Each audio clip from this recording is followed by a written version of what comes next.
Hey Gators and sports fans, get all your Gator talk, news, analysis, and opinions on the Pod Up with Matthews in the Morning podcast. Find us on your favorite podcast platform or watch us on Facebook Live between 8 a.m. and 9 a.m. every weekday. Pod Up, because we are Gator fans. So say it's great to be a Florida Gator. Good morning and welcome to a Monday edition of Pod Up with Matthews in the Morning from the Crime Prevention Security System Studios. Large enough to serve you, small enough to care. Got a good show lined up for you today. Got a lot to talk about.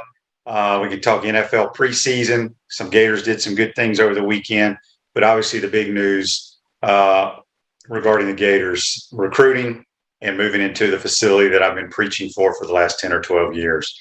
And it's a beauty. There's no question about that. But let's go to the Titan MR hotline. We're going to be joined by 24/7 beat writer for the Gators, Graham Hall. Good morning, Graham. How are you, buddy? You're on the Titan MR hotline. Hey, man, good to be here. Always good to be up early and talk about the Gators, especially to talk with you. I got to say congratulations. You didn't discuss the big news. You talked about the center and recruiting, but, I'm sure if anyone hasn't seen already, they're going to need to hear your great voice around the team this entire season. I'm looking forward to that, I got to say. Well, I appreciate it. Yeah, it became official. I had a lot of people go, "Why are they announcing this now?" I guess a lot of people didn't know, but we've known for quite some time. But yeah, I'll be hooking up with my man Sean Kelly, the new voice of the Gators, up in the radio booth with Tate Casey and Cardozo and the crew. So hopefully we can win some ball games. Graham, I haven't won a game yet since I called them. So we got to play better football. Let's start first with recruiting. Obviously, Blake Alderman with 24/7 covers recruiting, but you're involved with it. Over the weekend, the Gators got 3 commitments. I think it's Kelby Collins, Will Norman, and Cameron James, all defensive linemen. And I've told people on all the podcasts I've been on, my concern, and I'm kind of jumping around, my concern for this Florida football team for the last 2 or 3 years has been the front 7, defensive line play. Linebackers can't play the way they're supposed to play if the defensive line's getting manhandled. Well, and we don't have great playmakers on the outside. Well, if you look at the 2023 class, it's D linemen and wide receivers. Yeah, they realized that. For so long, I think previous regimes had identified the defensive tackle and said, hey, we can plug and play guys through the transfer portal. I mean, you look at Adam Schuler, you look at last year, Antonio Valentino. I mean, that's a guy that Sean Spencer, talk about a connection, Florida's current defensive line coach. I mean, he recruited Antonio Valentino and began his development there. So you want to have guys that have been in the building 2 years. You can play after 3 years because they've developed, they've learned the system, they're physically mature, they're in better shape. Florida has kind of had a gap there in the recruiting that they've tried to fill those voids with defensive line. And I've been telling people, you can't do that year after year after year. You can do that a couple of years, make up the gaps, make up the flaws in your recruiting through the portal, but you're going to have to go out there and address it in one of these classes. And you talk about signs that Billy Napier knows what he's doing. That absolutely is one to me right now. The way that they've identified the interior of the defensive line and gone after some of these guys. I'll start with Kelby Collins because I think a lot of people don't understand the magnitude of what this guy brings to the table. This is someone who I think can play interior of the defensive line, be like a Gervon Dexter type. He's not really going to be like a Princely coming off the edge. He's going to get over 300 pounds in my mind and play on the interior. And there are some sites that had this guy as one of the top defensive line prospects in this class. I mean, he's number 6 in the 24/7 Sports Composite rankings, the number 70 overall prospect in the class of 2023. This is someone that Alabama seriously wanted. And this is going to be another test that I think is not necessarily over for the Gators right now, because you know this and can speak to this. You can't just get a guy and think, hey, we've got him in the fold. Let's move on. Let's target other people. When Alabama and Georgia keep calling for your guys and it's middle of August, you're going to have to recruit them just as hard for the next 4 months as you've recruited them for the previous 4. And that's the case here with Kelby Collins. It's a win right now, absolutely. But can they keep him away from Alabama? Can they keep him in the fold in this class? I have a theory that it's much easier to keep recruits right now in the NIL era, and we'll be able to test that right now over the coming months with Collins, because he's a guy that every program wants to get. Alabama, Georgia, this is a guy who can possibly play consistently in his second year if everything goes according to plan. And you don't find too many guys like that on the interior of the defensive line. That's a huge one for Florida this weekend. Yeah, you made an interesting comment. I want to ask you about it. You said it's easier, well, not easier, but you probably can retain these guys and their verbal commitments now because of the new NIL deals. Correct me if I'm wrong, and for our listeners, whether NIL deals have been thrown at these guys, which we all know they have, they don't get it until they sign on the dotted line with the Gators, correct? Absolutely. Absolutely. Yeah, I think that is kind of one of those misconceptions. And this kind of is a good segue into talking about the Hebner facility. I think that what this staff has used, their mantra on the recruiting trail, is if we take care of our current players, if we make it so attractive to come to the University of Florida that all their needs are met financially, they don't have, small financial concerns, paying for parking tickets, paying for food late at night, making sure that you can send money home even, I mean, you can speak to this too. I mean, until 7 years ago, guys were going to bed a lot hungrier than they're going to bed right now. The program could not give them unlimited snacks. They could give them, 2 meals a day?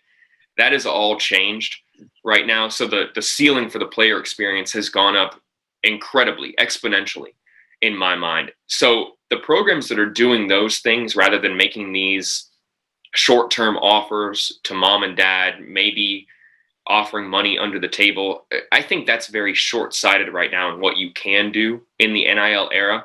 And so for Florida, continuing to make sure that the current players are taken care of, that theoretically would make it easier to retain a lot of these commits. Now, obviously, the season is going to be a huge factor as well, how a team fares in the middle of the season. But if you can take care of your players, that word of mouth, man, I know you know this, that goes a long way. When the defensive assistants and the grad assistants see that the players are happy and they can relate to the prospects on the trail and say all that stuff, I think that it just leads to a lot more security in some of these decisions, kind of that affirmation process that, hey, I made the right decision here. The guys are really happy after 1 year. In the NIL era, I think that that's easier to do because, yeah, you can't offer these deals to high school players, but they're talking to players about, hey, what are you getting? What are you getting? What are you doing? What can I look forward to when I get on campus? And it's kind of like any business. When you're joining a business, if they're giving you a signing bonus up front, yeah, that's nice. Absolutely. But you want to go to a place where all the employees are saying, I love working here. It's fantastic being here. They take care of you. I get a good lunch. They're never bothering me. All the little things, the reassurance process. That's going to be huge, I think, on the recruiting trail moving forward, and making sure that you're taking care of your current guys so that when the recruits ask, I mean, that is going to pay huge dividends in my mind. And they're going to be able to separate the real from the fake. The programs that are not taking care of their players, that's going to get out, and it's already getting out. No doubt about it. Camp says here on Facebook Live, brought to you by Mellon Law. So the Bamas and the Georgias of the world are going to throw some more NIL deals even to our committed players. Oh, you better believe it. Don't think we're not doing the same thing to their committed players, right? Yeah, it's absolutely a factor. You should absolutely be selling yourself as an institution while also making sure that you avoid these pitfalls that could come up of where it comes out that you are talking NIL deals even with these 17, 16-year-old players, because the state law setup right now allows some states to talk about that and high school players to secure NIL deals. But here in the state of Florida, if you're a high school player who takes an NIL deal, you could lose your eligibility, if not be in more trouble. So I think that right now that is a huge concern. But you say this all the time. I know that it's a belief within a lot of people's minds. If this stuff is not going to be pursued and punished by the NCAA, you better play by those same rules, because you're going to get left behind otherwise. So talking with prospective athletes about NIL, that's something in my mind that every school should be doing. I'm not saying they should go out here and have a check with an open spot for mom and dad to figure it out and look for the best offer here.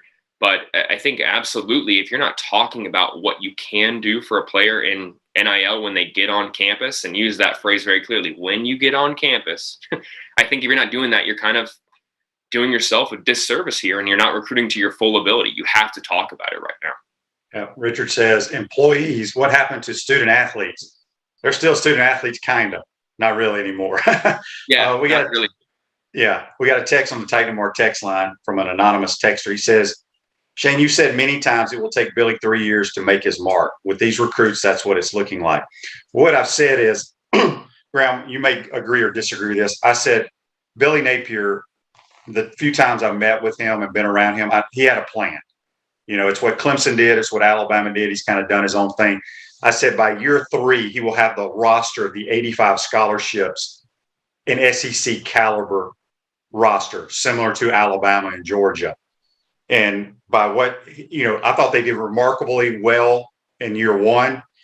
2023 counts as year 2's recruiting class. They've already got a commitment in Ernest Graham's boy, which we can talk about a little bit for 2024. So I think when it's all said and done, in year 3, I think from top to bottom, it'll be a legit SEC caliber roster. Yeah, I think that anyone thinking that there's going to be this remade roster overnight, that's a lot of optimism. I think you're very aware, especially Shane, of some of the limitations of this roster, how they feel about the depth situation right now. I mean, they feel good about, 30 guys in that building. Absolutely. I think that if you could make that list be 40, 45, I mean, they feel even better, especially heading into the season here. But to say that this is a roster full of guys cut out to play in the SEC, I'm with you right now. I don't agree with that. I think there are some guys who may be unfortunately shown the door after this season to make up for that roster building process that they believe needs to happen heading into next year. It's really interesting. You mentioned year 3, and I absolutely agree with you. I think that next year, whether we want to count that as year 3 or year 2, the 2023 class is technically going to be Billy Napier's 3rd signing class in Gainesville. And in my mind right now, that's going to be incredibly important to land those guys. I think it's going to be even more difficult right now than even this year's class, because you're going to be recruiting off of your results on the field, and we don't know what NIL is even going to look like at this time next year. So next year's recruiting class, in my mind, that's going to go a long way to setting up his roster in year 3. And I think the pressure is going to be on even more next year than this year right now, because they're going to have to make up those talent gaps, not just this cycle, but next year's cycle, inside the interior of the defensive line, at linebacker, like you mentioned. I mean, right now, offensive line is a strength in my mind when it comes to the depth. They can get everyone to be able to fill out so that they feel good about 2 units, like the offensive line in a sense. I think that Florida's going to be in a much better place than they are right now, but I'm with you. It's going to take a little bit more time for this to pay dividends and Florida to catch up, even though I think a lot of people off the excitement right now are kind of feeling like, hey, we're already making up some of the gaps, but there's a long way to go in my mind. Yeah, and people got to remember, it's great excitement. Recruiting's going great, but them dudes ain't suiting up in 2 weeks. Are you in the market to buy or sell your home? Doreen Wilby, a realtor with Caldwell Banker, M.M. Paris, will provide you with fast, friendly, reliable service. Call her today at 352-562-1411 to help your dreams come true. Speaking with Graham Hall for 24/7 Sports, he covers the Gators. Got some text here for us, Graham. I got 3 straight from John up in the Panhandle. I'm gonna read them real quick and then we'll comment. He says, QB, I loved seeing all the players' reactions from the new facility yesterday and seeing them thanking everyone for the donations. I think one of the coolest things I saw was Katie Turner said they have a room with a giant screen and the carpet as a football field so they can practice as they are watching film. A lot of great recruiting momentum this weekend. You've been saying a while now we have to improve the D-line. You had to be happy to see them pull up in all those defensive linemen this weekend, winning battles over Saban and Kirby. Yes. And the last one, he said, can you ask Graham if Florida has the highest blue chip ratio in the country? Why are so many other teams ranked ahead of them? That's a good question. Let's start in reverse order. Florida is top 7 in blue chip ratio right now. They're right around that 6 and 7 range. I mean, you look at what some of these other programs are doing. Alabama, Georgia, they're right around that 90% ratio. Florida's around 88% blue chip prospect right now. I think that is a huge number to look to, because I would rather fans use that number than say, hey, 12th in the rankings, 7th in the rankings. Well, how many guys did you sign? How many did you add? And what is their overall ranking? Are they in the 90s? Are they in the 80s?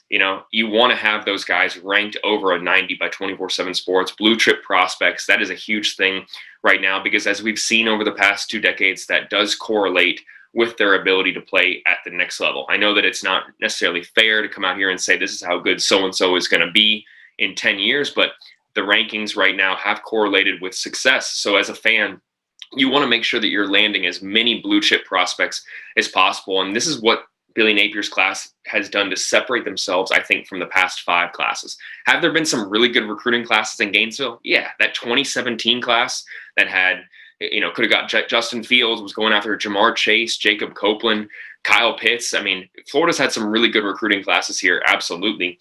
But if you don't fill out with 80%, 90% blue chip prospects, I think that a lot of people don't believe that a lot of those guys are going to pan out. So if Florida can get into top 5 in blue chip prospect ratio, I would say that absolutely this is a huge success for Billy Napier.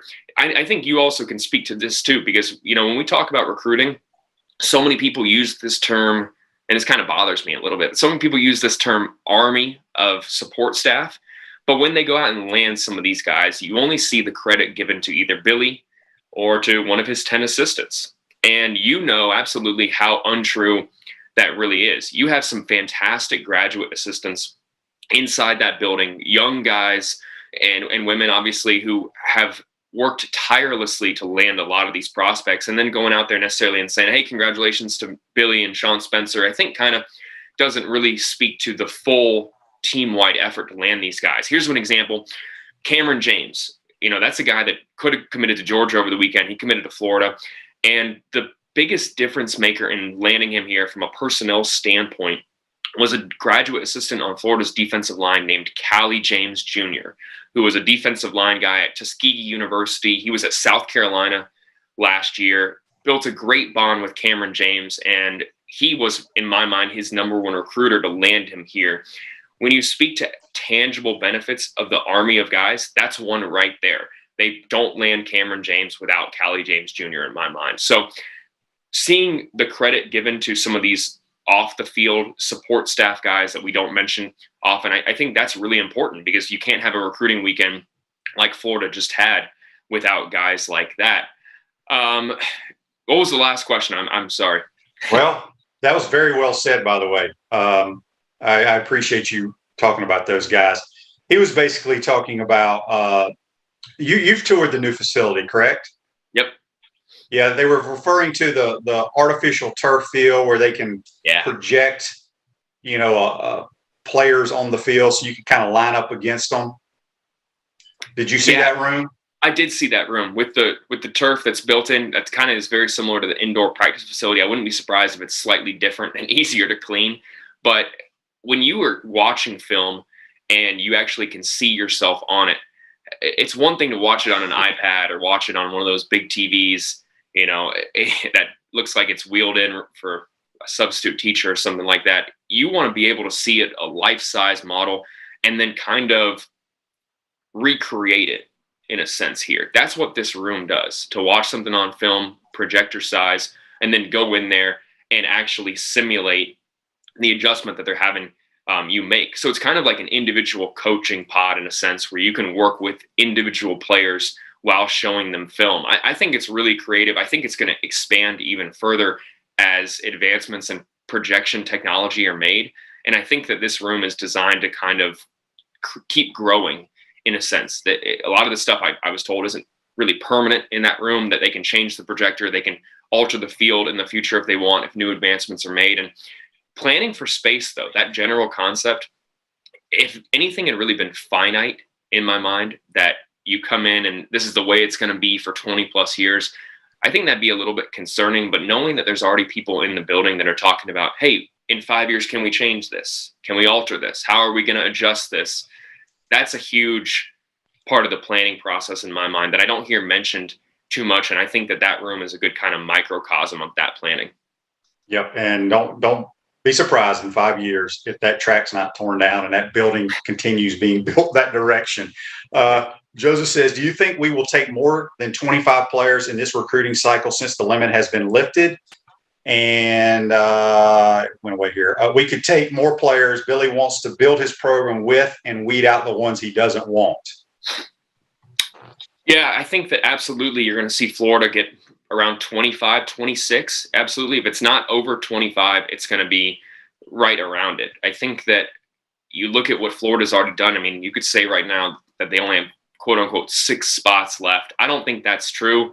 As everyone has seen through recruiting, you're going to lose players, whether it's getting poached or the good side of this. And I never like really saying it as 100% a good thing, but if you're a fan, this is the right perspective.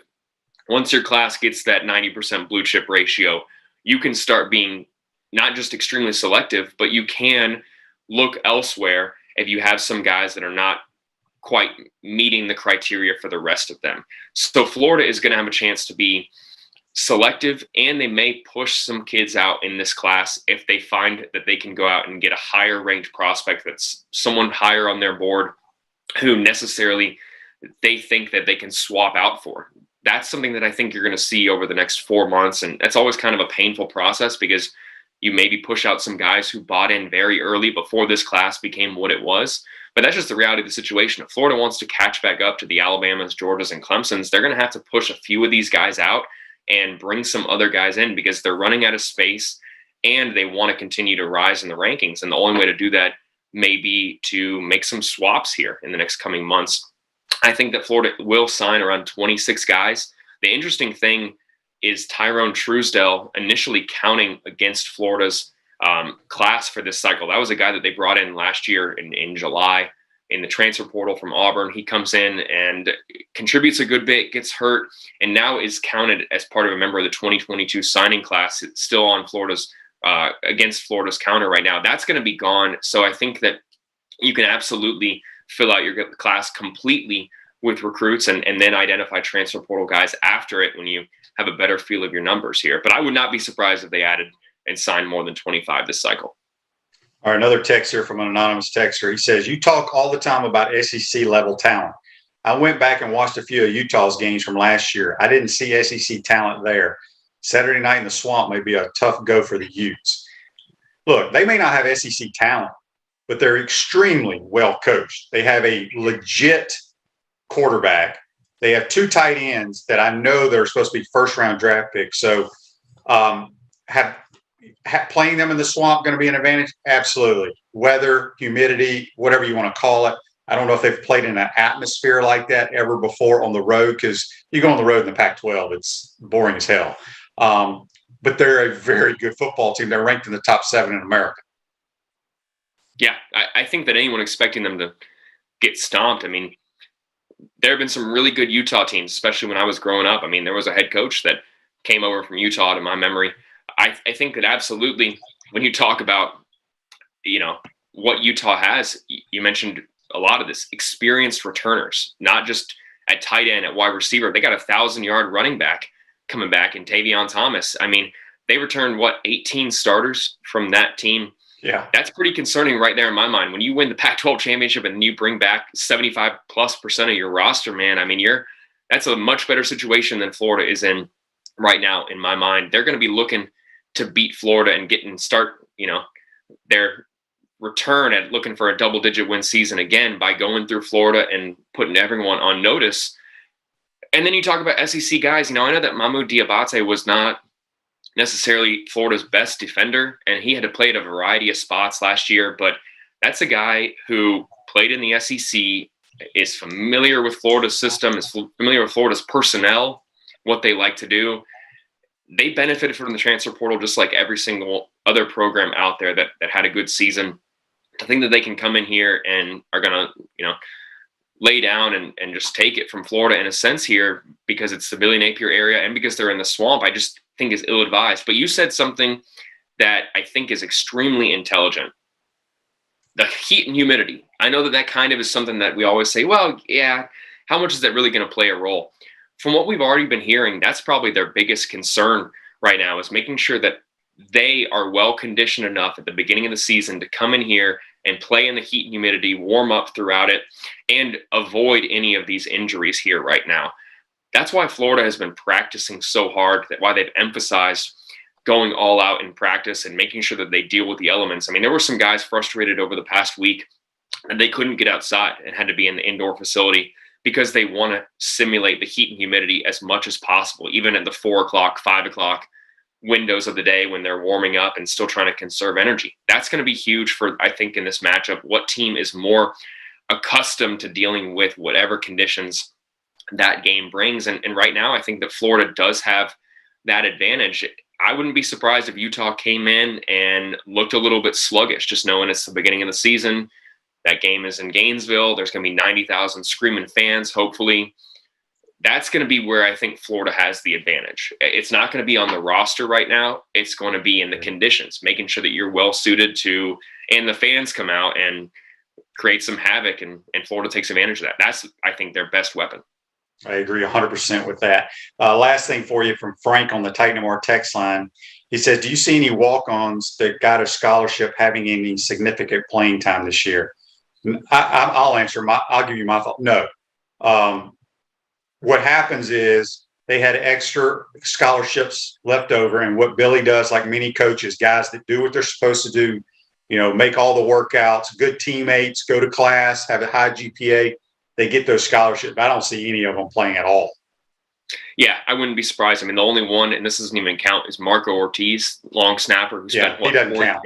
Yeah, he's NFL background. I mean, his twin brother was with the Bears for a while. So, and yeah, he got put on scholarship after a couple of games last year. Does not count in my mind. Now, are there some guys who I think that could see them on the field this more who, because based on the injury situation, the use of 12-man, I mean, guys like Griffin McDowell, Noah Keeter, I wouldn't be surprised to see those guys play limited snaps for this team. Guys like, I mean, Keeter was a former walk-on, went to UCLA, came back to Gainesville. I mean, that guy, absolutely, I could see him just because of doing everything right playing this season. But the value of walk-ons, in my mind, you're seeing that in preseason camp. And I know you can speak to this absolutely. Guys like Kyle Engel stepping up when a guy like Jalen Kitna goes down, making sure that they don't miss a beat in terms of the practice regimen. I mean, that is where walk-ons are going to make a difference. If you have to play a walk-on here, a lot went wrong, not just at the coaching level, but at the recruiting level,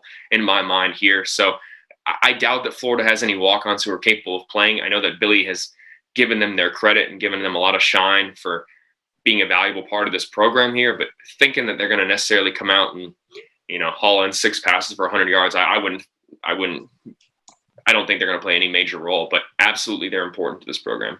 Yep. All right. Last thing, we'll have you on during the season or whatever, but right now, Graham Hall, how do you predict this season going for the Gators? You got a record for us? I'm going 8-4. I know that people have said 6-6, 7-5. I don't think that 7-5 or 6-6 even is a failure in my mind. I think that you look at what Billy did in his first year, you look at the strength of the SEC, you look at the talent on this roster. If you win 7 games with this roster and you avoid major injuries, right, miracle. That's a huge success. That's a huge success in my mind. I think that absolutely it's doable. If you win 8 games, I'm Coach of the Year. Yeah, absolutely. I know that that's not what anyone wants. And if you finish 3rd in the SEC here, it's going to be hard to see the light at the end of the tunnel. But just given the reality of the roster, the schedule, where everyone else is, I think it would be a really reassuring sign of the coaching prowess of Billy Napier and Patrick Toney, William Peagler, you name it. If they go out there and win 8 games, I mean, even if they avoid a 1-3 start in the first 4 games of the season, I will be impressed, because I think it speaks to how prepared they got this team ahead of the season. The big thing for me that I think a lot of people are not expecting, and this may mean even more to me than record right now, is I think you're going to see overall defensive improvement. A scheme that is simplified not just for the 11 guys on the field, but the reserves are going to know what they're going to be doing.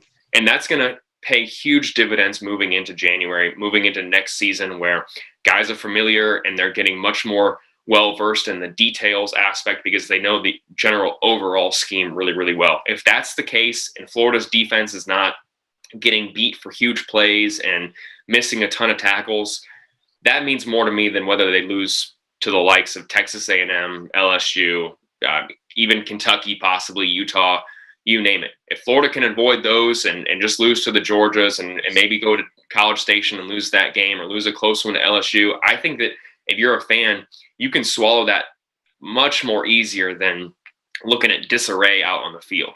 So that's my perspective personally. If they win 8 games, that's a huge success. A+ in my book, gold star. I'm right there with you, my man. We appreciate your time. Let everybody know how they can check you out on Twitter and all your other work.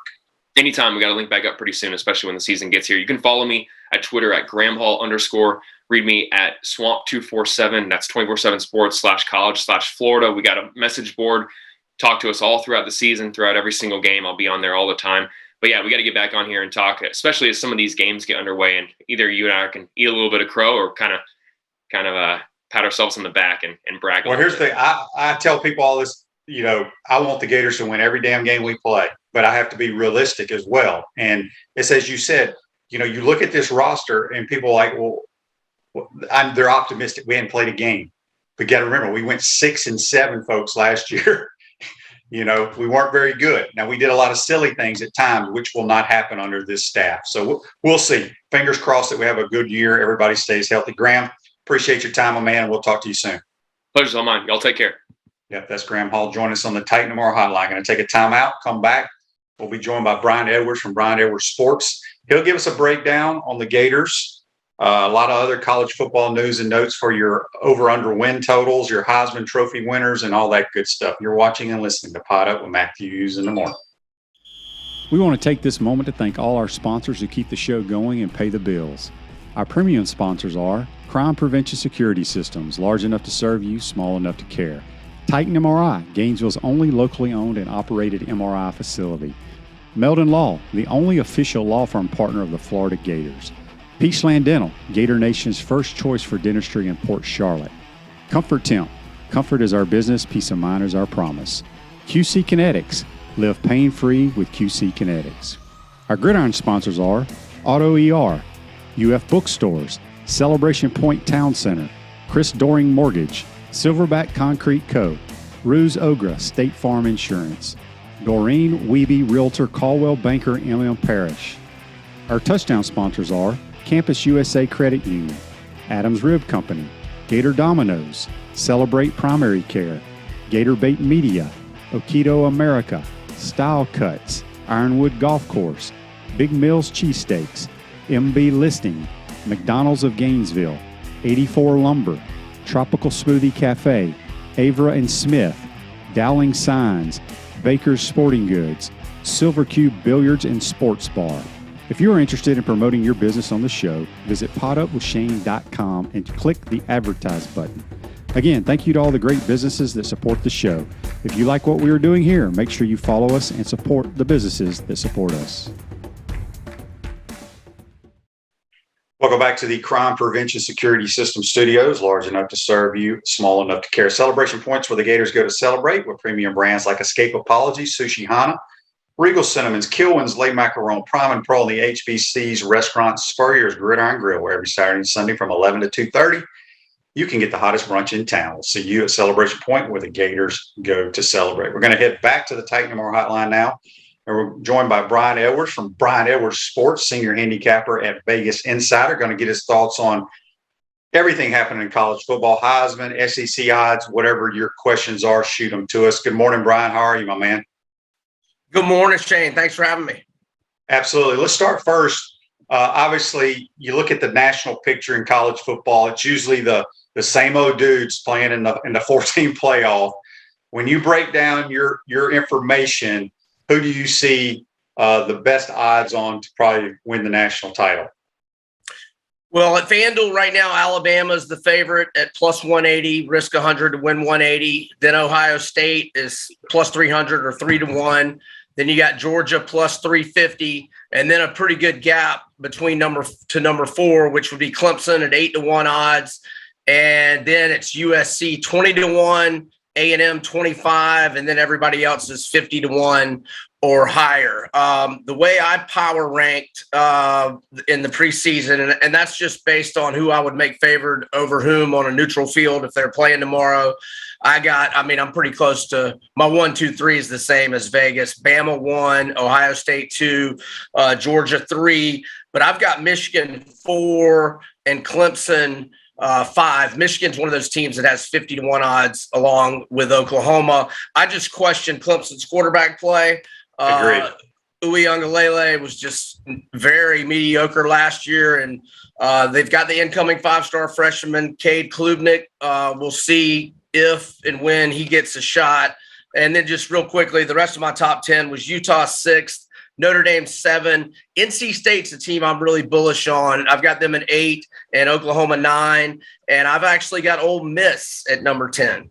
Oh, wow. See, I haven't – I know – I mean, obviously I know a lot about the Rebels, but I just have a feeling for some reason this year they're going to kind of have a down year, but I could be totally wrong. All right, so give me your sleeper team that could sneak into the 14 playoff or just comes out of nowhere and ends up maybe in the top 10 in America.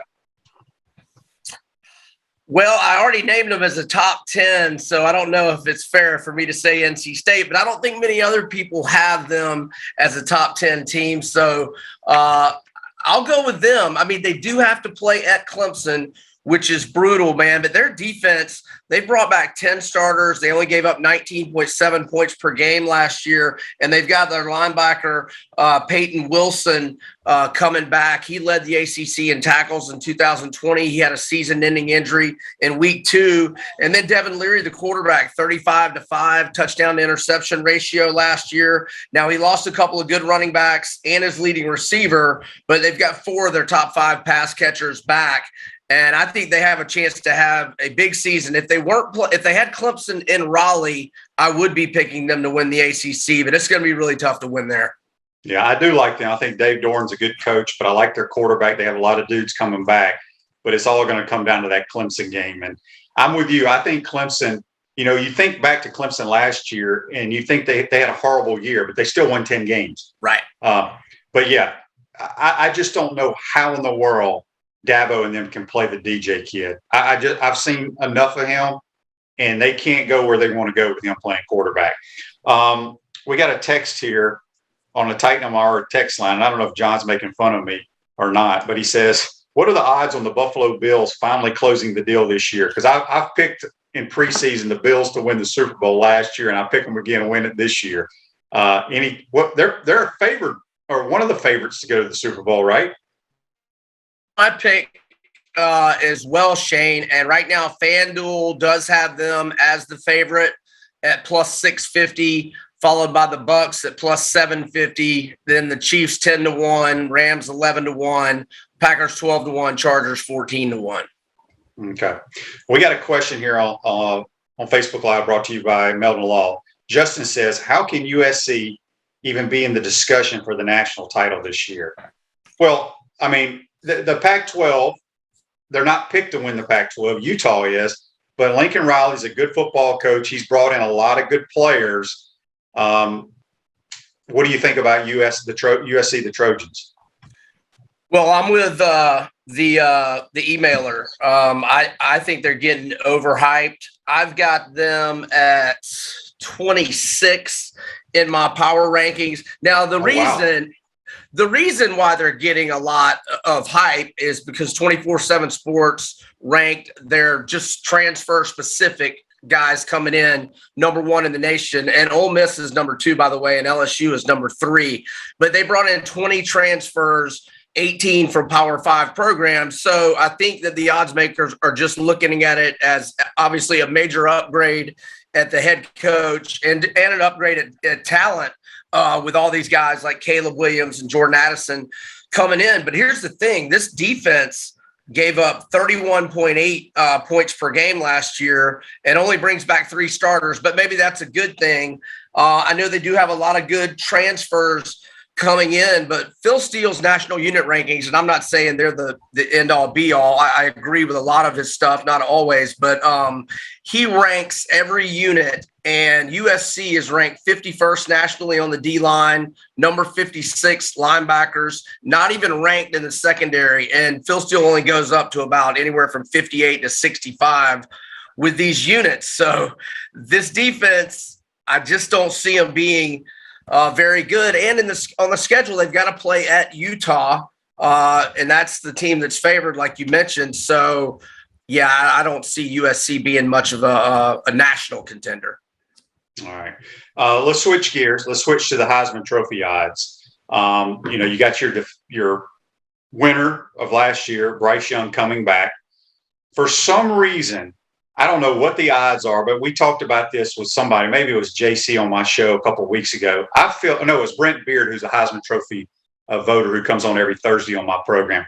I feel like Will Anderson, who should have been invited last year, I think he's got a very good chance of winning it this year. I don't know why, but I just think a defensive player hasn't won it since what?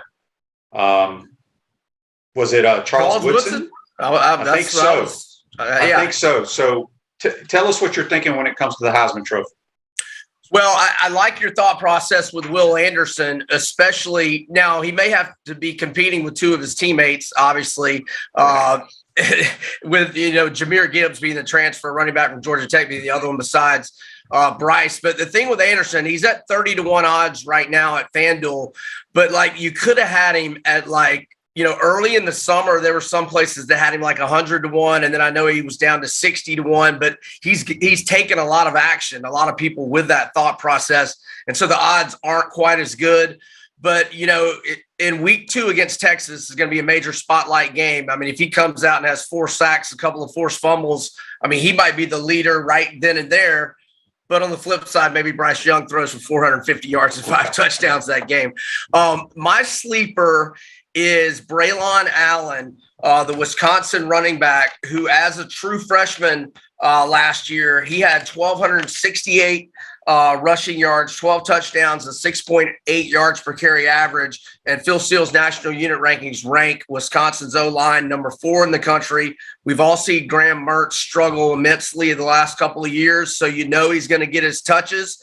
So Braylon Allen at 60-1, I think is worth maybe a small play. I think Wisconsin's going to be a 9-10 win team. And if he's got huge numbers, they've got some kind of big games late in the year at Iowa in mid-November, at Nebraska, Minnesota at home. So I think he could be in the conversation deep into November. And I know Florida doesn't have a great receiving core, but I do think Anthony Richardson's going to be the breakout player in the SEC. Now, Florida would have to be a 9-10 win team, which is, less than a 50% chance probably, but Anthony Richardson's also 60-1. I could see him, rushing for more than 1,000 yards, having highlights galore, and Florida will have plenty of spotlight games. If they are, a 9-10 win team, maybe he'll be in the conversation. So 2 long shots, I think, are Anthony Richardson and Braylon Allen. All right, let's switch gears to the Gators. Let's break them down. I've heard people on our show here, our win total set at 6.5 or 7. I think it varies. Just give us a little breakdown of your thoughts on this season for the Florida Gators. Well, we're going to find out quick in September, man. 3 tough games. So the games of the year at various books have Florida as a 5 or 5.5 point underdog at Tennessee, a 4-point favorite against Kentucky. I think Chris Rodriguez is going to be suspended for that game. I'm hearing he's going to get a 3-game suspension. But they do have Kavosi Smoke, who's a really good number 2 running back. Florida is favored anywhere from 3 to 4 or 4.5 at home to LSU. They're an underdog anywhere from 14 to 15.5 against Georgia, a 7-point underdog at A&M. And the FSU line varies anywhere from a 1-point dog to a 3-point dog. But anyway, I marked them initially 6-1 with 5 swing games, being Utah, Kentucky, Tennessee, LSU, and Georgia. So I'm going to mark them with a loss to Georgia, making that 6-2. I think we'll beat LSU to make it 7-2. 16-1 against Tennessee the last 17. I'm going to give us a win there. And then I think we probably lose to Utah and beat Kentucky. So I think 9-3 is doable. The other loss being at A&M, which is a brutal spot going out there the week after the rivalry game with Georgia. I will take 9-3, and I think if that happens, Billy Napier is by far the SEC Coach of the Year. We got a question here on Facebook Live from David. I don't know if you want to answer or not. He says, so how much did you personally wager last year, Brian? You winning or losing? Last year was not my best year. Going into the Alabama-Georgia game, I'd gotten on a roll in the bowl games. If Alabama would have won, which they would have won if Jameson Williams hadn't blown his knee out, I would have finished ahead by like a half a unit. I was still like 4 games over 500, but I was down like a unit and a half with the loss in that one. All my records are kept at VegasInsider.com if anybody wants to see when I'm having a good year or a bad year. Yeah, well, before we let you go, we'll let everybody know where they can check your stuff out. I have another NFL question for you here. This fellow on the Titan Mark text line wants to know, do you think the Dolphins make the playoffs this year? So I got the Dolphins. Let me get to their page here. Okay, I have got the Dolphins going 9-8 and just missing out. I think 10-7 is going to be the cut line, and I've got the Titans getting in over the Raiders based on a head-to-head win over the Raiders for that last wild card spot. But Miami's definitely going to be right there in the mix, and their win total is 8.5. So I usually, to bet win total, I like to have a 1.5 game cushion. So if I was going over 8.5, I would want to be predicting them to go 10-7, but I guess slight lean to their over 8.5. So I think they're going 9-8. We got a good text here. This is interesting. This comes from Jimmy. Jimmy says, Brian, when you do all these projections, how long and what type of work do you put in research to make the suggestion? Well, when I get my Phil Steele magazine in June, I've got all kind of notes at the top with each position group, etc. I go through the schedule. I mark what I think are, really confident wins, really confident losses, and then the swing games. And, then I go just do more research and try to figure out who's going to win the swing games. I put a lot of stock in to, is a team like here's Arkansas is a great example. Arkansas schedule is brutal. So after they go to Arlington to play A&M in week 4, then they've got Alabama at home. Then they're at Mississippi State. So after that stretch of A&M going to Dallas, Alabama at home, at Mississippi State, then they've got to go at BYU, go into altitude, get on an airplane 3 times in 4 weeks. So that's kind of a game that I think is a difficult spot, if you will. So I've got Arkansas marked to lose at BYU. Now, there's also I think Ole Miss catches Alabama in a good spot. I'm not saying Ole Miss is going to win that game, but I think that'll be Alabama's toughest game because they play at LSU the week before. Then they go at Ole Miss, and Ole Miss has got 2 weeks to prepare with the open date. So open dates, how much a team is traveling in a 2-3 week stretch, things like that matter toward my prediction on a game. Well, having said that, obviously you talked about Arkansas having to travel out to the altitude out at BYU. Do you think that's going to play a factor when the Utes roll into the swamp week 1? Well, just because it's week 1. Now, I would have loved for that game to have been a 3:30 Eastern game for those Utah boys to deal with a little more humidity. I mean, it'll still be very hot at 7 Eastern, but not as hot. And but I don't, because that's the first game of the year, I don't put as much stock in traveling across the country. If it was mid-October, then I would think it would be more of a big deal. But being in week 1, I don't think it's as big a deal. It doesn't hurt the Gators. They're going to fly across the country. I wanted to ask you, I feel like Jimbo Fisher and the Texas A&M Aggies have more pressure on them than any other team in America because, Jimbo's got pretty much the same identical record that Kevin Sumlin had, and they spent all this money on their recruiting class. Is that crazy for me to think that? I think they have to compete against Alabama, although I think Alabama's just going to take them out behind the woodshed when they play them this year. Your thoughts on the Aggies? Yeah, I think they're a little overrated. I think they're a year away. We don't know about their quarterback play. I mean, I'll give Max Johnson that he's above average SEC quarterback. I mean, I think he's proven that the last 2 years, but I'm not going to give him any more than that. I mean, he's got a lot of experience. He's been, he's been pretty good. I don't know if Haynes King is going to beat him out. But look, all these 5-star freshmen, I mean, I'm not saying they can't have an impact this year, but they'll be having more of an impact a year from now. And I've got A&M going either 8-4 or 9-3. 9-3 if they sweep 2 games at Auburn and at South Carolina. If they split those 2 games, 8-4. If they were to lose those 2 games, only 7-5. I have Ole Miss and Arkansas slightly rated ahead of them.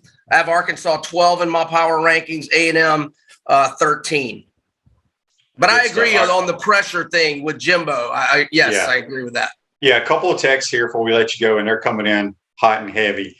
2-part question. One was, which SEC team performs the best as an underdog? And I think they're just talking about as an underdog. Yeah. And then the other one was, how many wins do you have penciled in for the Texas Longhorns?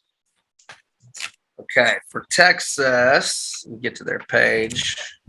We got people. We thought we were just going to talk Gators, but we got people asking all kinds of questions today. So and by the way, Texas got 2 huge injuries this weekend. Isaiah Nayer, the transfer from Wyoming, who had a huge season, 12 touchdown catches for Wyoming last year. He had a season-ending injury in the scrimmage on Saturday.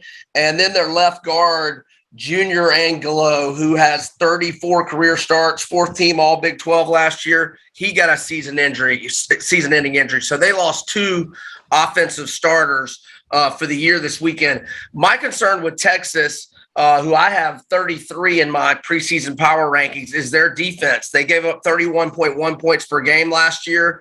They didn't add near as many transfers as USC did. And, Kansas scored 57 on them in November last year. But I marked Texas 6-2 with 4 swing games. But I think they'll lose the swing game to Oklahoma. I think they'll win it against Iowa State. So that would bring them to 7-3. I think they're going to lose at home to Baylor. And I think they lose at K-State. I've got them going 7-5. Good stuff. Brian, we appreciate your time. Let everybody know how they can tune in. Obviously, follow you on Twitter, go to your website, all that stuff. Yeah, thanks for having me, Shane. My Twitter handle is @Vegas B Edwards, and you can find a lot of my content at majorwager.com and VegasInsider.com. And I've got a new podcast with Vegas Insider called Bet CFB. We've had 2 editions. You can go to my Twitter handle and check those out. And a 3rd edition coming up this week. We're once a week in August and then twice a week come September. Thanks a lot for having me, Shane. Yes, Brian. We'll have you back on during the season, my man. I appreciate it. Love to, brother. Yep, that's Brian Edwards joining us on the Titan MR hotline. Let's get to this day in sports, which is brought to you by our good friends at Comfort Temp. Comfort is our business, peace of mind is our promise. Beat the summer heat. And schedule your air conditioners tune up today, keeping you chill in the Florida heat far away. Comfort Temp Heating and Air. Call us today at 352-376-2366. In 1993, at the PGA Championship, Paul Azinger beats Greg Norman in a playoff. And could you imagine? I mean, Azinger does not like Norman now because of the Tour 54 and all that stuff. But I thought that was interesting. So that happened in 1993. Azinger defeats Greg Norman in a playoff. Hope you enjoyed today's program. Tomorrow we'll have Buddy Martin, maybe another guest, but we'll have different guests. Hope y'all enjoyed having Graham Hall and Brian Edwards on the program. Graham does a tremendous job covering the Gators. We'll have him on a lot more, and then we'll get Brian back on every other week or something like that. Rose Ogre State Farm Office is a team of dedicated insurance professionals ready to help life go right with the right insurance options for you and your family. Visit ogreinsurance.com. Give them a call, 352-240-1779. Didn't have time to mention, but we'll talk more about it tomorrow. Trask had a really good game against the Dolphins. Zach Wilson out for the Jets, and Dameon Pierce just tearing it up for the Texans. We'll talk more about that. Will Zalatoris gets his first win on the PGA Tour. Congratulations to him. And Asa says the Hebner Center looks incredible. It is outstanding. Whether it's the best in America, everybody have their own opinion. It's right up there with them. Other facilities have different things that ours don't, vice versa. But it's something that I've been preaching for 10 or 12 years, and it is a beautiful, beautiful place that not only the football players will enjoy, but the other athletes as well. But it is phenomenal. And great job by the athletes tweeting out to the donors, the people that made it happen. And that's just the Billy Napier effect, folks. You're in good hands. He's going to get this thing headed back in the right directions. Hope you had a great day. Have a great day. Make sure you tell all your friends and family and neighbors and all that to follow and like our programs every way possible. We'll see you tomorrow, folks. Take care.